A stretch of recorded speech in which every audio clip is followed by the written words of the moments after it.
Welcome back to Digital Learning Department of Collegiate Education. This is Nandini, working as Assistant Professor of Commerce at Government First Grade College for Women, Tumkur.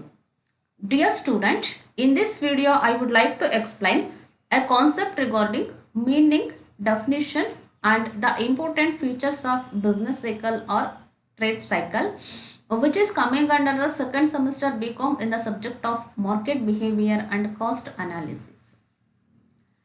ಈ ಒಂದು ವಿಡಿಯೋದಲ್ಲಿ ನಾನು business cycle meaning, definition ಹಾಗೆಯೇ important features ಯಾವ್ದ್ಯಾವ್ದಿದೆ ಅನ್ನೋದನ್ನು ನಾನು discuss ಮಾಡ್ತಾ ಇದ್ದೀನಿ. ಈ ಒಂದು ಟಾಪಿಕ್ಕು ನಮ್ಮ BCom second semester market behaviour and cost analysis ಅಲ್ಲಿ ಇರುವಂತಹ subject. Okay, let us discuss our important thing.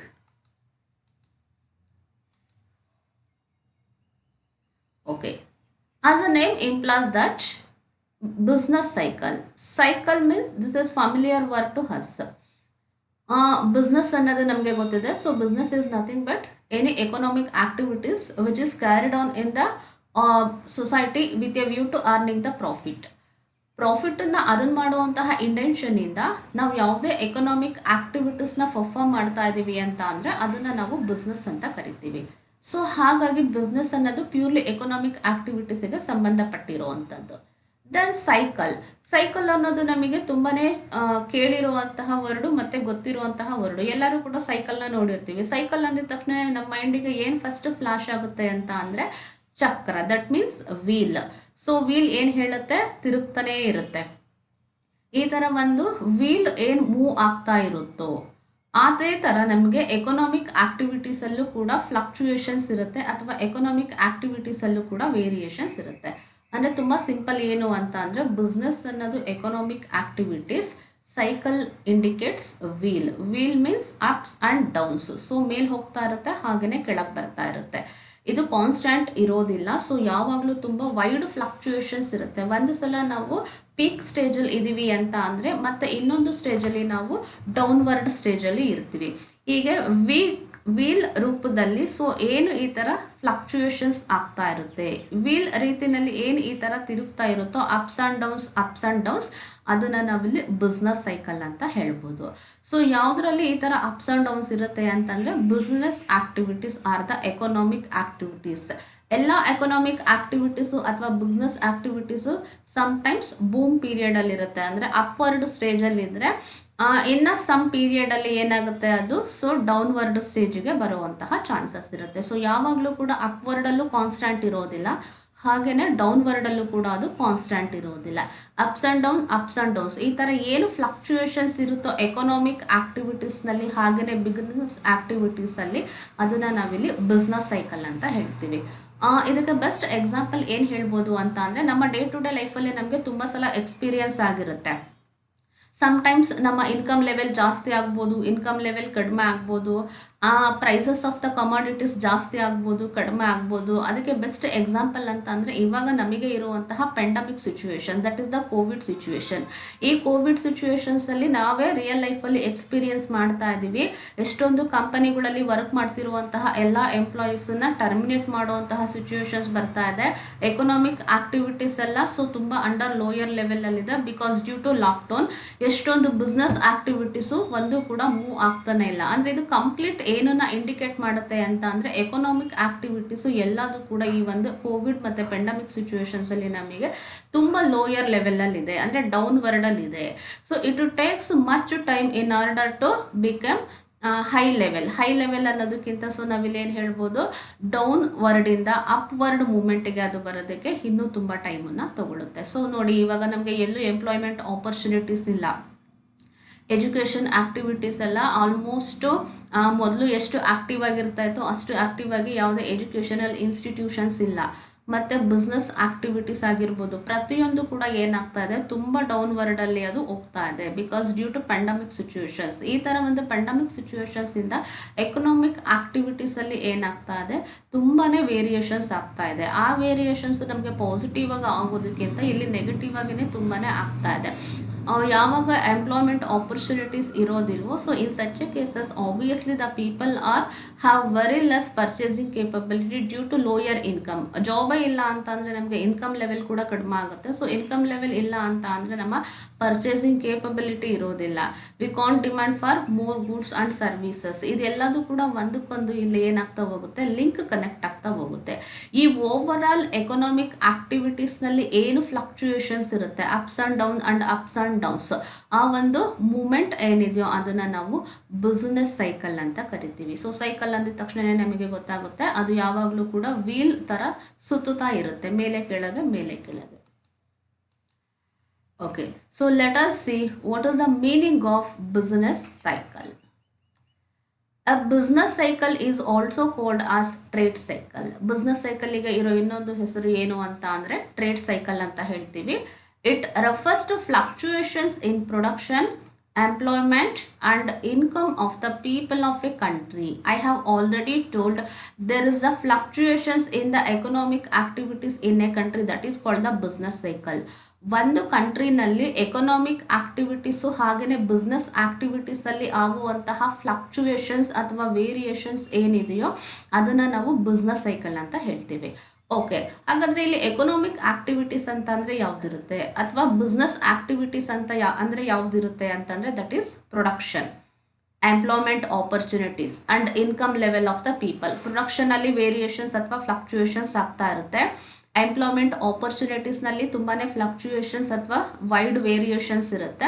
ಹಾಗೆಯೇ ಜನಗಳ ಇನ್ಕಮ್ ಲೆವೆಲಲ್ಲೂ ಕೂಡ ತುಂಬಾ ವೈಡ್ ಫ್ಲಕ್ಚುಯೇಷನ್ಸ್ ಅಥವಾ ವೇರಿಯೇಷನ್ಸ್ ಇರುತ್ತೆ. ಸೊ ಈ ಥರ ಇರುವಂತಹ ಒಂದು ಪ್ರೋಸೆಸ್ ಏನಿದೆಯೋ, ಈ ಒಂದು ಸಿಚುವೇಶನ್ಸನ್ನು ನಾವೇನು ಹೇಳ್ತೀವಿ, business cycle. Business cycle purely refers to fluctuations in economic activities, that is in production, employment and income of the people of a country. Okay, ಇನ್ನೊಂದು ಮೀನಿಂಗ್ ನೋಡ್ಬೋದು ನಾವು. It refers to economy wide fluctuations in production or economic activity over several months or year. Okay, just now I told there is a wide fluctuations in business cycle or in the economic activity.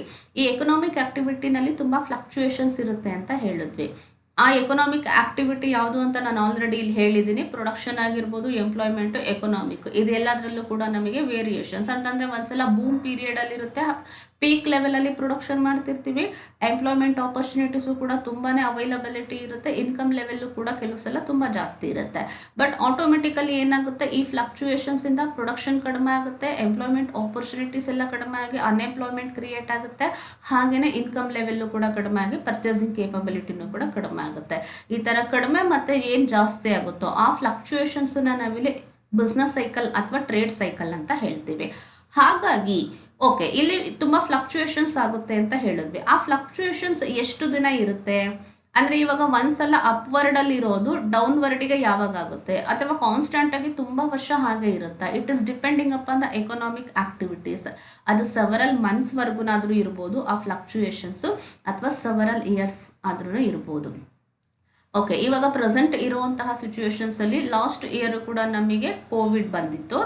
ಅದಾಗಿ ಸ್ವಲ್ಪ few months ಏನಾಯಿತು, gap ಆಯಿತು. So ಆ ಗ್ಯಾಪಲ್ಲಿ ಮತ್ತೆ economy recovery ಆಗ್ತಾ ಇತ್ತು. ಮತ್ತು ಎಗೈನ್ ಸೆಕೆಂಡ್ ಸ್ಟೇಜಲ್ಲಿ ಇವಾಗ ಏನು ಕೋವಿಡ್ ಅಥವಾ ಕೊರೋನಾ ಬಂದಿದೆಯೋ ಲಾಸ್ಟ್ ಟೈಮಿಗೆ ಕಂಪೇರ್ ಮಾಡಿದ್ರೆ ಇವಾಗ ಇನ್ನೂ ಡೆತ್ ರೇಟ್ ಎಲ್ಲ ಜಾಸ್ತಿ ಆಗ್ತಾ ಇದೆ. ಸೊ ಹಾಗಾಗಿ ಈ ಒಂದು ಸಿಚುವೇಶನ್ಸಲ್ಲಿ ಲೋ ಅಂದರೆ ಡೌನ್ವರ್ಡ್ ಸ್ಟೇಜಲ್ಲಿ ಲಾಸ್ಟ್ ಇಯರ್ ಇತ್ತು, ಮತ್ತು ಅದು ಸ್ವಲ್ಪ ರಿಕವರಿ ಆಗೋದಕ್ಕೆ ಸ್ಟಾರ್ಟ್ ಆಯಿತು ಎಕಾನಮಿನಲ್ಲಿ. ಮತ್ತು ಇವಾಗ ನಾವು ಅದೇ ಡೌನ್ವರ್ಡ್ ಸ್ಟೇಜಲ್ಲೇ ಇದ್ದೀವಿ. ನೋಡಿ, ನಮಗೆ ಗೊತ್ತಾಗ್ತಾ ಇರುತ್ತೆ. ಸೊ ಇವತ್ತಿರುವಂತಹ ಸಿಚುವೇಶನ್ಸ್ ನಾಳೆ ಇರೋದಿಲ್ಲ, ನಾಳೆ ಇರೋ ಸಿಚುವೇಶನ್ಸ್ ನೆಕ್ಸ್ಟ್ ಡೇ ಇರೋದಿಲ್ಲ. ಸೊ ಇವತ್ತೇ ಒಂದು ಸಿಚುವೇಶನ್ಸ್ ಇದ್ದರೆ ನಾಳೆ ಒಂದು ಸಿಚುವೇಶನ್ಸೇ ಇರುತ್ತೆ. ಹಾಗಾಗಿ ಈ ಫ್ಲಕ್ಚುಯೇಷನ್ಸ್ ಅನ್ನೋದು ಅದು ಸೆವರಲ್ ಮಂತ್ಸ್ವರೆಗೂ ಬೇಕಾದರೆ ಇರ್ಬೋದು, ಸೆವರಲ್ ಇಯರ್ಸ್ವರೆಗೂ ಬೇಕಾದರೆ ಇರ್ಬೋದು. ಸಮ್ಟೈಮ್ಸ್ ಡೌನ್ವರ್ಡಿಂದ ನಾವು ಅಪ್ವರ್ಡಿಗೆ ಬೇಗ ರಿಕವರಿ ಆಗ್ಬೋದು ಎಕನಾಮಿಕ್ ಆಕ್ಟಿವಿಟೀಸಲ್ಲಿ. ಇನ್ನು ಕೆಲವು ಟೈಮ್ಸ್ ಮಂತ್ಸಲ್ಲಾದರೂ ಆಗ್ಬೋದು, ಅದು ಇಯರ್ಸ್ ಕೂಡ ತಗೋಬೋದು. ಸೊ ಈ ಥರ ಏನು ಆಗ್ತಾ ಇರುತ್ತೋ ಅದನ್ನು ನಾವು ಬಿಸ್ನೆಸ್ ಸೈಕಲ್ ಅಂತ ಹೇಳ್ತೀವಿ. ಓಕೆ, ಈ ಒಂದು ಪಿಕ್ಚರನ್ನು ನೋಡಿದ್ರೆ ನಮಗೆ ಇನ್ನೂ ಕ್ಲಾರಿಟಿ ಸಿಗುತ್ತೆ.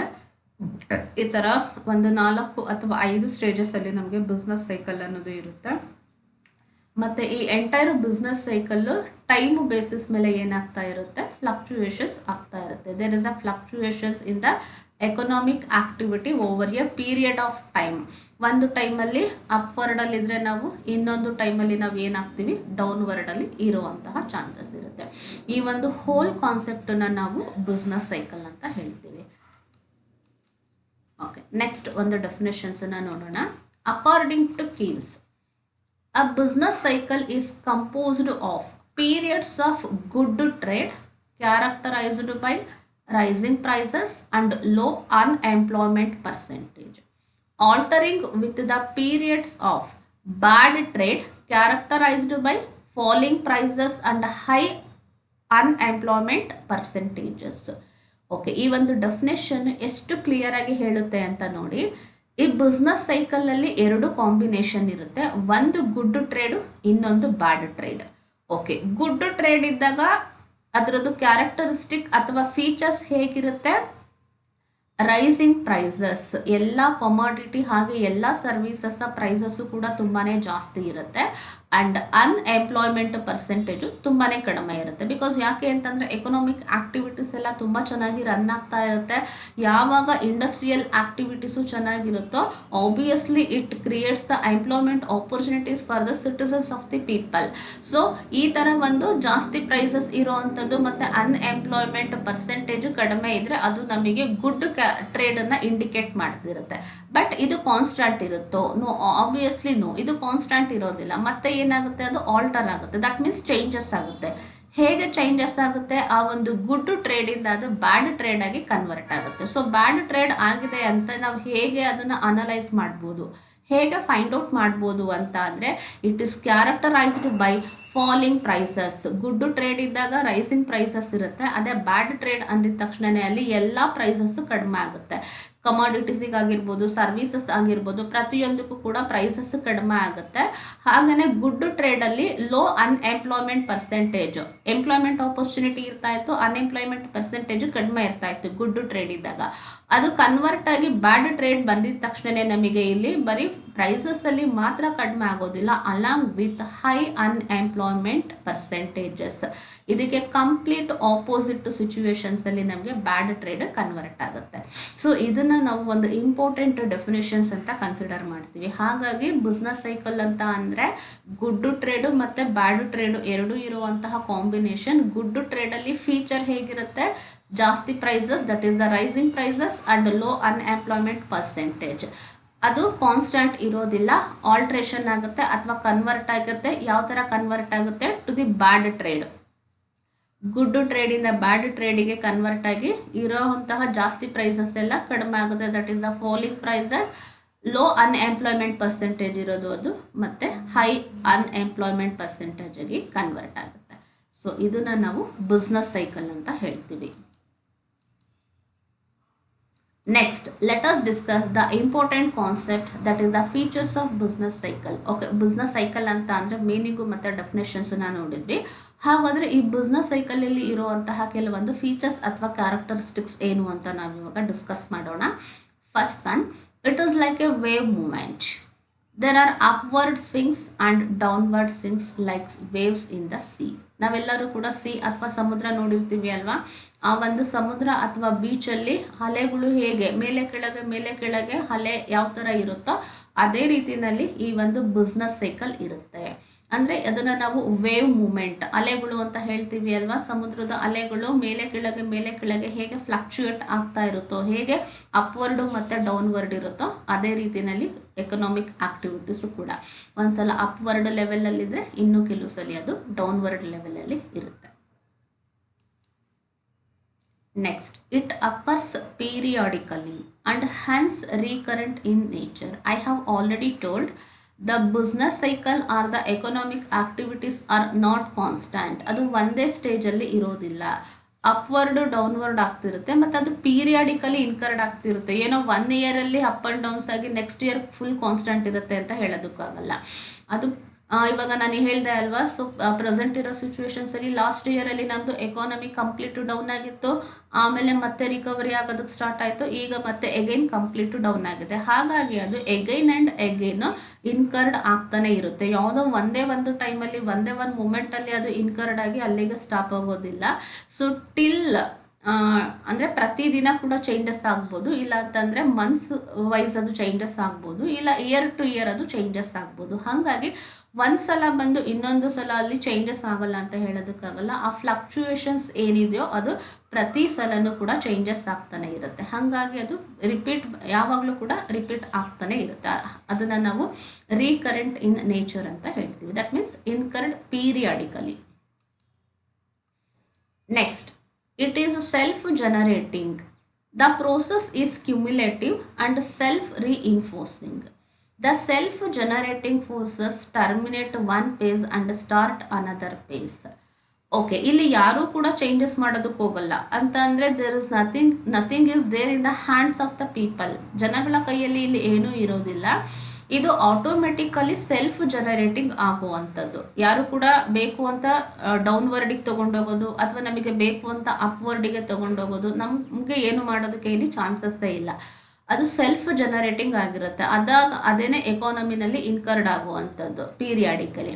ಆ್ಯಂಡ್ ಒನ್ ಥಿಂಗ್ ಏನು ಅಂತ ಅಂದರೆ, ಈ ಒಂದು ಸೆಲ್ಫ್ ಜನರೇಟಿಂಗ್ ಹೇಗೆ ಫೋರ್ಸ್ ಮಾಡುತ್ತೆ, ಒಂದು ಪೇಸ್ ಅಥವಾ ಒಂದು ಸ್ಟೇಜಿಂದ ಇನ್ನೊಂದು ಸ್ಟೇಜಿಗೆ ಅದು ಮೂವ್ ಆಗ್ತಾ ಹೋಗುತ್ತೆ. ಒಂದು ಸಲ ನಾವು ಡಿಪ್ರೆಷನ್ ಸ್ಟೇಜಲ್ಲಿ ಇದ್ದೀವಿ ಅಂತ ಅಂದರೆ ಇನ್ನೊಂದು ಸಲ ನಾವು ಬೂಮ್ ಪೀರಿಯಡಲ್ಲಿ ಹೋಗ್ತೀವಿ. ಒಂದು ಸಲ ರಿಸೆಷನ್ ಪೀರಿಯಡಲ್ಲಿ ಇದ್ದೀವಿ ಅಂತ ಅಂದರೆ ಇನ್ನೊಂದು ಸಲ ಅದು ಪ್ರಾಸ್ಪರಿಟಿ ಸ್ಟೇಜಿಗೆ, ಒಂದು ಸ್ಟೇಜಿಂದ ಇನ್ನೊಂದು ಸ್ಟೇಜಿಗೆ ಅಥವಾ ಒಂದು ಪೇಜಿಂದ ಇನ್ನೊಂದು ಪೇಜಿಗೆ ಅದೇ ಸೆಲ್ಫ್ ಜನರೇಟ್ ಆಗಿ ಅದೇನಾಗ್ತಾ ಇರುತ್ತೆ, ಫೋರ್ಸ್ಫುಲಿ ಹೋಗ್ತಾ ಇರುತ್ತೆ. ಯಾವುದೇ ಒಬ್ಬ ಪೀಪಲ್ ಆಗಿರ್ಬೋದು ಅಥವಾ ಯಾರೇ ಆಗಿರ್ಬೋದು ಅದನ್ನು ಅವಾಯ್ಡ್ ಮಾಡೋದಕ್ಕೂ ಆಗೋದಿಲ್ಲ. ನಮಗೆ ಇಷ್ಟ ಬಂದಿರೋ ರೀತಿಯಲ್ಲಿ ಅದನ್ನು ಅಪ್ಸ್ ಆ್ಯಂಡ್ ಡೌನ್ಸು ನಮ್ಮ ಕೈಲಿ ಮಾಡೋದಕ್ಕೆ ಸಾಧ್ಯನೇ ಇಲ್ಲ. So that's why it is called as self generating. So ಈ ಒಂದು self generating leads to terminate cancellation of one page and start another page. ಒಂದು ಪೇಜ್ನ ಎಂಡ್ ಮಾಡಿ ಇನ್ನೊಂದು ಪೇಜ್ಗೆ ಅದು ಮೂವ್ ಆಗೋ ಥರ ಮಾಡ್ತಿರುತ್ತೆ.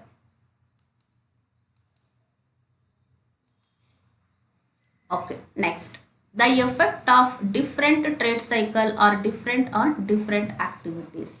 ಓಕೆ, ಸೊ ಇಲ್ಲಿ ನಮಗೆ ಟ್ರೇಡ್ ಸೈಕಲ್ ಅಂತ ಅಂದರೆ ಏನು, there is a fluctuations in economic activities ಅಂತ ಹೇಳಿದ್ವಿ. Economic activities composed so many things. It includes industrial activities, business activities, agricultural activities, service sector. So ಇಲ್ಲಿ ನಮಗೆ ಆಕ್ಟಿವಿಟೀಸ್ ಅಂದಿದ ತಕ್ಷಣವೇ ಬರೀ ಗೂಡ್ಸನ್ನ ಮ್ಯಾನುಫ್ಯಾಕ್ಚರ್ ಮಾಡೋದು ಅಂತ ಮಾತ್ರ ಹೇಳೋದಕ್ಕಾಗಲ್ಲ. ಅದರಲ್ಲಿ ಸರ್ವಿಸ್ ಇಂಡಸ್ಟ್ರೀಸ್ ಇನ್ಕ್ಲೂಡ್ ಆಗಿರುತ್ತೆ, ಅಗ್ರಿಕಲ್ಚರಲ್ ಸೆಕ್ಟರ್ ಕೂಡ ಇನ್ಕ್ಲೂಡ್ ಆಗಿರುತ್ತೆ, ಮತ್ತು ಇಂಡಸ್ಟ್ರಿಯಲ್ ಸೆಕ್ಟರ್ ಕೂಡ ಇನ್ಕ್ಲೂಡ್ ಆಗಿರುತ್ತೆ. ಈ ಮೂರು ಸೆಕ್ಟರ್ ಮೇಲೆ ಮತ್ತು ಡಿಫ್ರೆಂಟ್ ಆಕ್ಟಿವಿಟೀಸ್ ಮೇಲೆ ಅದರದ್ದು ಎಫೆಕ್ಟ್ ಡಿಫ್ರೆಂಟ್ ಲೆವೆಲಲ್ಲೇ ಇರುತ್ತೆ. ಈಗ ನೋಡಿ, ಸರ್ವಿಸ್ ಸೆಕ್ಟರ್ ಅಂತ ನಾವೇನಾದರೂ ಪ್ರೆಸೆಂಟ್ ಸಿಚುವೇಶನ್ಸಲ್ಲಿ ತಗೊಳ್ಳೋದಾದರೆ ಈ ಸಿನಿಮಾ ಆಗಿರ್ಬೋದು, ಎಲ್ಲ ಥಿಯೇಟರ್ಸು ಕ್ಲೋಸ್ ಆಗಿದೆ. ಹಾಗಾಗಿ ಯಾವುದೇ ಸರ್ವಿಸಸ್ಸು ಇವಾಗ ನಮಗೆ ಥಿಯೇಟರ್ ಓರಿಯೆಂಟೆಡ್ ಸಿಗ್ತಾ ಇಲ್ಲ. ಎಷ್ಟೊಂದು ರೆಸ್ಟೋರೆಂಟ್ಸು ಅದನ್ನೆಲ್ಲದನ್ನು ಕೂಡ ಕ್ಲೋಸ್ ಮಾಡಿದ್ದಾರೆ, ಹೋಟೆಲ್ ರೆಸ್ಟೋರೆಂಟ್ಸ್ ಕ್ಲೋಸ್ ಮಾಡಿದ್ದಾರೆ. ಹಾಗಾಗಿ ಅದರದ್ದು ಕಂಪ್ಲೀಟ್ ಆಕ್ಟಿವಿಟೀಸ್ ಏನಾಗಿದೆ, ಲೋಯರ್ ಲೆವೆಲಲ್ಲಿದೆ. ಮತ್ತು ಇನ್ನು ಅಗ್ರಿಕಲ್ಚರಲ್ ಆಕ್ಟಿವಿಟೀಸು ಒಂದು ಲೆವೆಲಿಗೆ ನಾರ್ಮಲ್ ಇರ್ಬೋದು, ಇಂಡಸ್ಟ್ರಿಯಲ್ ಆಕ್ಟಿವಿಟೀಸು ಕೂಡ ಕಡಿಮೆ ಆಗ್ತಾ ಇದೆ.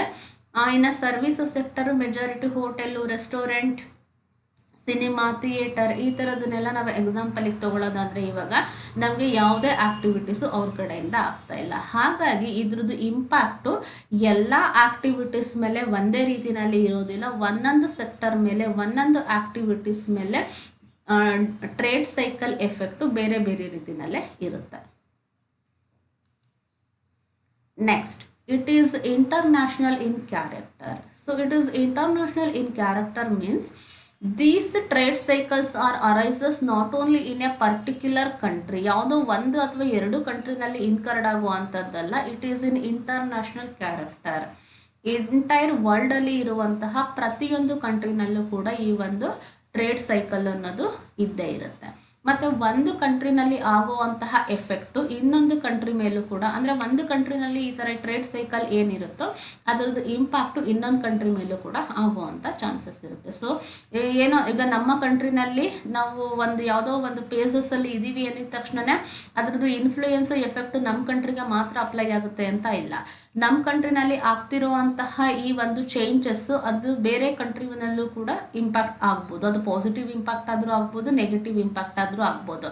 ಅಥವಾ ಯಾವುದೋ ಬೇರೆ ಕಂಟ್ರಿನಲ್ಲಿ ಇರುವಂತಹ ಟ್ರೇಡ್ ಸೈಕಲಿನ ಪೇಸಸ್ ಅಥವಾ ಸ್ಟೇಜಸ್ಸು ಆ ಕಂಟ್ರಿಗೆ ಮಾತ್ರ ಅಲ್ಲ, ಅದರಿಂದ ನಮಗೂ ಕೂಡ ಇಂಪ್ಯಾಕ್ಟ್ ಆಗ್ಬೋದು. ಹಾಗಾಗಿ ಎಂಟೈರ್ ವರ್ಲ್ಡ್ ವೈಡಲ್ಲಿ ಎಲ್ಲ ಎಕನಾಮಿಕ್ ಆಕ್ಟಿವಿಟೀಸ್ನಲ್ಲಿ ಈ ಒಂದು ಫ್ಲಕ್ಚುಯೇಷನ್ಸ್ ಆ್ಯಂಡ್ ವೇರಿಯೇಷನ್ಸ್ ಇದ್ದೇ ಇರುತ್ತೆ. So that's why it is called as international in character. National ಅಂತಂದರೆ ಜಸ್ಟ್ ಒನ್ ಕಂಟ್ರಿಗೆ ಮಾತ್ರ ಅದು ಇಂಪ್ಯಾಕ್ಟ್ ಆಗುತ್ತೆ. ಇಂಟರ್ನ್ಯಾಷನಲ್ ಅಂತಂದರೆ ಪ್ರತಿ ಕಂಟ್ರಿನಲ್ಲೂ ಕೂಡ ಈ ಒಂದು ವೇವ್ ಅಥವಾ ಮೂಮೆಂಟ್ ಅನ್ನೋದು ಇದ್ದೇ ಇರುತ್ತೆ. Next, the downward movement is more sudden and violent than the change from downward to upward. ಯಾವಾಗಲೂ ಅಷ್ಟೇ it takes much time for good thing rather than the bad things. Bad ಅನ್ನೋದು ಬೇಗ incurred ಆಗುತ್ತೆ, ಬೇಗ ಸಿಗುತ್ತೆ. ಬಟ್ ಅದೇ good ಅಂತ ನಾವು ತಗೊಳ್ಳೋದಾದರೆ ಅದು ತುಂಬ ಟೈಮನ್ನು ತಗೊಳುತ್ತೆ. ಹಾಗಾಗಿ ಇಲ್ಲಿ ಡೌನ್ವರ್ಡ್ ಅನ್ನೋದು ಎಂಟೈರ್ ಕಂಟ್ರಿ ಒಂದು ಸಫರ್ ಪಡ್ತಾ ಇದೆ ಅಂತ. ಅದೇ ಅಪ್ವರ್ಡ್ ಮೂಮೆಂಟಲ್ಲಿ ಇದ್ದೀವಿ ಅಂತ ಅಂದರೆ so it shows the welfare of the people welfare ತುಂಬ ಚೆನ್ನಾಗಿದ್ರೆ ಮಾತ್ರ ಕಂಟ್ರಿ ಚೆನ್ನಾಗಿರುತ್ತೆ. ಹಾಗಾಗಿ ಯಾವಾಗಲೂ ಕೂಡ ನಮಗೆ ಅಪ್ವರ್ಡನ್ನ ನಾವು ಎಕ್ಸ್ಪೆಕ್ಟ್ ಮಾಡ್ತೀವಿ. ಬಟ್ ಯಾವಾಗಲೂ ಅಪ್ವರ್ಡ್ ಎಕ್ಸ್ಪೆಕ್ಟ್ ಮಾಡಿದ್ರು ಕೂಡ ಅದು ಚೇಂಜಸ್ ಆಗ್ತಿರುತ್ತೆ ಡೌನ್ವರ್ಡ್ ಆಗಿ. ಸೊ ಇಲ್ಲಿ ಏನಾಗುತ್ತೆ, ಒಂದು ಇಂಪಾರ್ಟೆಂಟ್ ಥಿಂಗ್ ಅಂತ ಅಂದರೆ ಡೌನ್ವರ್ಡ್ ಸಿಚುವೇಶನ್ಸಿಗೆ ಬೇಗ ಹೋಗ್ತೀವಿ. ಬಟ್ ಆ ಒಂದು ಡೌನ್ವರ್ಡ್ ಸಿಚುವೇಶನ್ಸಿಂದ ಅಗೈನ್ ಅಪ್ವರ್ಡ್ ಆಗಿ ಕನ್ವರ್ಟ್ ಆಗೋದಕ್ಕೆ ತುಂಬ ಟೈಮನ್ನು ತಗೋಬೇಕಾಗುತ್ತೆ. ವಿತಿನ್ 1 ಮಂತಲ್ಲಿ ಬೇಕಾದರೆ ಡೌನ್ವರ್ಡಿಗೆ ಹೋಗ್ಬೋದು. ಆ ಡೌನ್ವರ್ಡಿಗೆ ಹೋಗಿರೋದನ್ನ ಮತ್ತೆ ನಾವು ರಿಕವರಿ ಆಗೋದಕ್ಕೆ 1 ಮಂತಲ್ಲಿ ಹೇಗೆ ಡೌನ್ವರ್ಡಲ್ಲಿ ಹೋದ್ವೋ ಅದೇ 1 ಮಂತಲ್ಲಿ ಅಪ್ವರ್ಡಿಗೆ ಬರೋದಕ್ಕೆ ಸಾಧ್ಯನೇ ಇಲ್ಲ. 1 ತಿಂಗಳಲ್ಲಿ ಆಗಿರುವಂತಹ ಡೌನ್ವರ್ಡ್ ಕಂಪ್ಲೀಟ್ ರಿಕವರಿ ಆಗಬೇಕು ಅಂತ ಅಂದರೆ sometimes it takes more than A year. 1 ವರ್ಷಕ್ಕಿಂತ ಜಾಸ್ತಿ ನಾವಲ್ಲಿ ಎಕಾನಮಿನ ರಿಕವರಿ ಮಾಡೋದಕ್ಕೆ ತಗೋಬೇಕಾಗುತ್ತೆ. ಹಾಗಾಗಿ ಡೌನ್ವರ್ಡ್ ಬೇಗ ಆಗುತ್ತೆ. ಬಟ್ ಆ ಡೌನ್ವರ್ಡ್ ಮೂಮೆಂಟಿಂದ ನಾವು ಅಪ್ವರ್ಡ್ ಮೂಮೆಂಟಿಗೆ ಬರೋದಕ್ಕೆ ತುಂಬಾ ಟೈಮನ್ನು ತಗೊಳುತ್ತೆ. ಅಗೇನ್ ಅಪ್ವರ್ಡಿಂದ ಡೌನ್ವರ್ಡ್ಗೆ 1 ಮಂತಲ್ಲಿ ಬೇಕಾದರೆ ಆಗ್ಬೋದು. ಮತ್ತೆ ಆ ಡೌನ್ವರ್ಡಿಂದ ಅಪ್ವರ್ಡಿಗೆ ಬರಬೇಕು ಅಂತಂದರೆ again it takes many years. Next, profits fluctuates more than other income. ಇಲ್ಲಿ ಪ್ರಾಫಿಟ್ ಏನಾಗ್ತಾ ಇರುತ್ತೆ, when there is increases or decreases in the economic activity, when there is a wide fluctuations in the economic activity, obviously it leads to fluctuations in the profit also. Economic ಆಕ್ಟಿವಿಟೀಸಲ್ಲಿ ಯಾವ ರೀತಿ ನಮಗೆ wide fluctuations ಇರುತ್ತೋ ನಮ್ಮ profit ಲೆವೆಲಲ್ಲೂ ಕೂಡ ಹಾಗೆ fluctuations ಇರುತ್ತೆ. And more over this profit fluctuations is more than other income. Other ಇನ್ಕಮಿಗೆ ಕಂಪೇರ್ ಮಾಡಿದ್ರೆ ನಮಗೆ ಇಲ್ಲಿ ಪ್ರಾಫಿಟಲ್ಲಿ ಫ್ಲಕ್ಚುಯೇಷನ್ಸ್ ನಮಗೆ ಜಾಸ್ತಿ ಇರುತ್ತೆ. Next, the prosperity pace takes double the time taken by the depression. Okay, prosperity ಅನ್ನೋದು ಒಂದು ವೆಲ್ಫೇರನ್ನು ಇಂಡಿಕೇಟ್ ಮಾಡಿದ್ರೆ ಡಿಪ್ರೆಷನ್ ಅನ್ನೋದು ನೆಗೆಟಿವ್ನ ಇಂಡಿಕೇಟ್ ಮಾಡುತ್ತೆ. ಪಾಸಿಟಿವ್ ನೆಗೆಟಿವ್ ನಮಗೆ ಇಲ್ಲಿ prosperity paces take double the time. Positive ಆಗಿ ಕನ್ವರ್ಟ್ ಆಗೋದಕ್ಕೆ ಸೊಸೈಟಿನಲ್ಲಿ ಪ್ರಾಸ್ಪರಿಟಿ ಬಿಲ್ಡ್ ಆಗೋದಕ್ಕೆ ಡಬಲ್ ಟೈಮನ್ನು ತಗೊಳುತ್ತೆ. ಯಾವುದಕ್ಕೆ ಕಂಪೇರ್ ಮಾಡಿದ್ರೆ ಡಿಪ್ರೆಷನಿಗೆ ತುಂಬ ಬೇಗ ಎಕಾನಮಿ ಟರ್ನ್ ಆಗಿಬಿಡುತ್ತೆ. ಬಟ್ ಆ ಡಿಪ್ರೆಷನಿಗೆ ಟರ್ನ್ ಆಗಿರುವಂತಹ ಎಕಾನಮಿನ ಎಗೈನ್ ನಾವು ಪ್ರಾಸ್ಪರಿಟಿಗೆ ಕನ್ವರ್ಟ್ ಮಾಡಬೇಕು ಅಂತ ಅಂದರೆ ಈ ಡಿಪ್ರೆಷನಿಗೆ ಕನ್ವರ್ಟ್ ಆಗೋದಕ್ಕೆ ಎಷ್ಟು ಟೈಮ್ ತಗೊಂಡಿತ್ತೋ ಅದಕ್ಕಿಂತ ಡಬಲ್ ಟೈಮು ನಮಗೆ ಇಲ್ಲಿ ಪ್ರಾಸ್ಪರಿಟಿಯಾಗಿ ಕನ್ವರ್ಟ್ ಆಗೋದಕ್ಕೆ ಎಕಾನಮಿನಲ್ಲಿ ಟೈಮನ್ನು ತಗೊಳ್ತಾ ಹೋಗುತ್ತೆ. Next, employment and output in durable goods and capital goods industries fluctuate more than in the consumption goods industries. Okay, ನಾವಿಲ್ಲಿ ಎಂಪ್ಲಾಯ್ಮೆಂಟ್ ಆ್ಯಂಡ್ ಔಟ್ಪುಟ್ ವೈಸ್ ನೋಡೋದಾದರೆ employment and output in durable goods and capital goods industries fluctuate more than in consumption goods. Consumption goods ಅಂತಂದರೆ fast moving FMCGs ಅಂತ ಹೇಳ್ತೀವಿ ಅಲ್ವಾ, ಅಂದರೆ ನಾವು day to day ಲೈಫಲ್ಲಿ use ಮಾಡುವಂಥದ್ದು. ಅದು ಕನ್ಸ್ಯೂಮ್ ಮಾಡುವಂತಹ ಫುಡ್ಸ್ ಆಗಿರ್ಬೋದು. That means rice, ragi, wheat, Mein ಆಗಿರ್ಬೋದು, milk, flower, vegetables, toothpaste, tooth brush, soaps, ಇದನ್ನೆಲ್ಲ ನಾವೇನಂತ ಹೇಳ್ತೀವಿ, ಕನ್ಸಂಪ್ಷನ್ ಗೂಡ್ಸ್ ಅಂತ ಕರಿತೀವಿ. ಇದು ಮತ್ತು ನೆಕ್ಸ್ಟ್ ಡ್ಯೂರಬಲ್ ಗೂಡ್ಸ್ ಅಂತ ಅಂದರೆ ತುಂಬ ದಿನ ಬಾಳಿಕೆ ಬರುವಂತಹ ವಸ್ತುಗಳು. ಸೊ ಯಾವ್ದ್ಯಾವುದು TV, refrigerator, washing machine, 2 wheeler 4 wheeler vehicles ಆಗಿರ್ಬೋದು. ಹಾಗೆಯೇ ಕಾಸ್ಟ್ಲಿ ಲೇಟೆಸ್ಟ್ ಟೆಕ್ನಾಲಜಿ ಇರುವಂತಹ ಕ್ಯಾಪಿಟಲ್ ಗೂಡ್ಸ್ ಆಗಿರ್ಬೋದು.